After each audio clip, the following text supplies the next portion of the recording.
पंढरपूर तालुक्यातील जिल्हा परिषद 8 गट व पंचायत समितीच्या 16 गणांच्या निवडणुकीच्या अनुषंगाने आचारसंहिता लागू झाली आहे।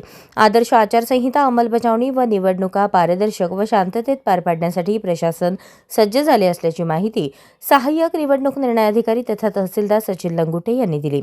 पंढरपूर तालुक्यातील जिल्हा परिषद पंचायत समिती सार्वत्रिक निवडणूक 2026चा निवडणूक कार्यक्रम जाहीर झाला आहे। त्या अनुषंगाने जिल्हा परिषद पंचायत समिती सार्वत्रिक निवडणूक आदर्श आचारसंहिता लागू झाली आहे। पंढरपूर तालुक्यामध्ये जिल्हा परिषद गट एकूण 8, पंचायत समिती गण एकूण 16 आहेत।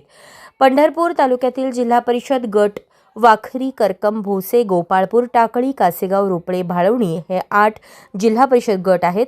तर पंचायत समिती गण उंबरे, करकंब, भोसे, गुरसाळे, रोपळे, सुस्ते, पुळूज, गोपाळपूर, वाखरी, पटवर्धन, कुरोली, भाळवणी, पळशी, टाकळी, खर्डी, कासेगाव, सरकोली हे 16 गण आहेत। यासाठी 309 मतदान केंद्रांवर मतदान होणार आहे।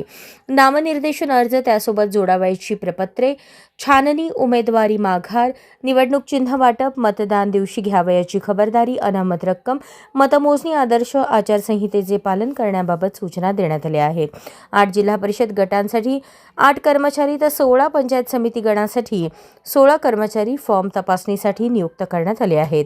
आचारसंहिता कक्ष तयार करण्यात आला असून त्यामध्ये गटविकास अधिकारी त्यांचे नोडल अधिकारी म्हणून काम पाहणार आहेत।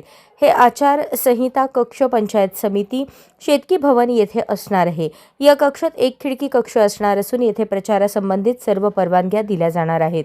तसेच FST, SST, VST पथकाद्वारे आचारसंहिता नियंत्रण केले जाणार असल्याचे सहाय्यक निवडणूक निर्णय अधिकारी तथा तहसीलदार सचिन लंगुटे यांनी सांगितले।